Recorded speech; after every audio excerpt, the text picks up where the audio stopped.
आज मी बनवणार आहे दुधी भोपळा टाकून फोडणीचं वरण। त्यासाठी सर्वप्रथम मी घेतले दुधी भोपळा बारीक चिरून घेतला आहे, टोमॅटो बारीक चिरून घ्यायचा आहे, कोथिंबीर, कढीपत्ता, आले, लसूण। डाळ मी पहिलं शिजून घेतली आहे, त्यासाठी मी तुरीची डाळ, मुगाची डाळ अर्धी अर्धी वाटी घेतली आहे। दुधी भोपळा चांगला धुवून घ्यायचा आहे। एका कढईमध्ये तेल गरम करून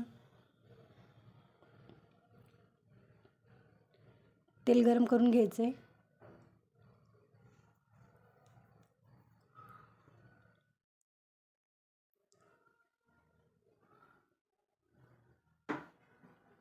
जिरे मोहरी टाकायची, कढीपत्ता टाकायचा आहे, अद्रक लसूण बारीक करून घ्यायचे व ते टाकायचं आहे।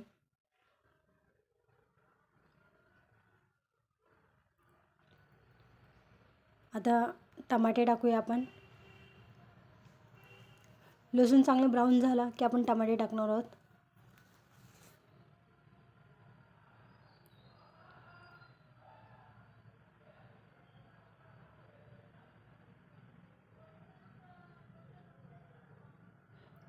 चांगलं हलवायचं आहे। तुम्ही बघताय लसूण आपला चांगला ब्राऊन कलर यायला लागला आहे। आता टमाटे टाकूया आपण।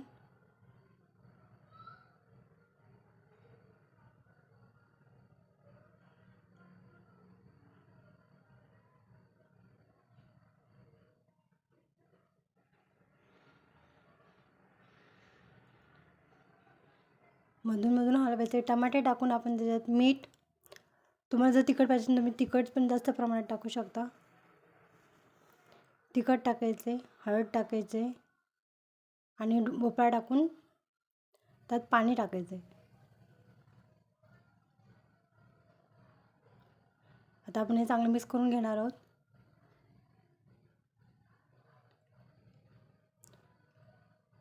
तिखट मीठ सगळं टाकण्यात भोपळा टाकून ते चांगलं हलवून घ्यायचे। पाणी टाकायचे आवश्यकतेनुसार।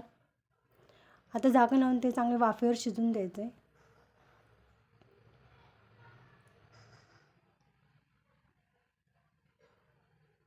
थोडेसे शिजल्यानंतर थोडी कोथिंबीर टाकायची।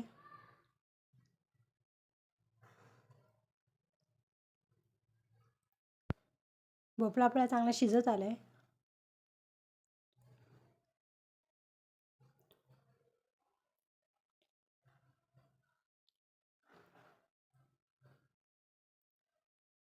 हे फोडणीचं वरण तुम्ही नुसतं भातावर पण छान लागते।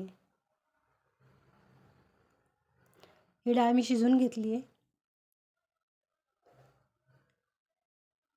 आता आपण त्यात टाकणार आहोत ते। त्यात तुम्ही थोडंसं चिंच पण टाकू शकता, तुम्हाला जर आंबट पाहिजे असेल तर थोडंसं।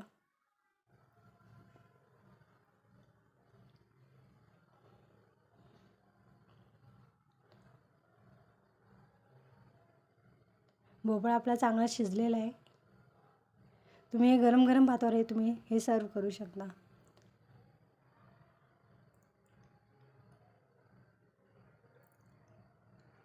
आता आपले छानपैकी तयार झाले आहे भोपळा टाकून फोडणीचं वरण। ही रेसिपी तुम्ही नक्कीच करून बघा आणि सबस्क्राईब करायला विसरू नका।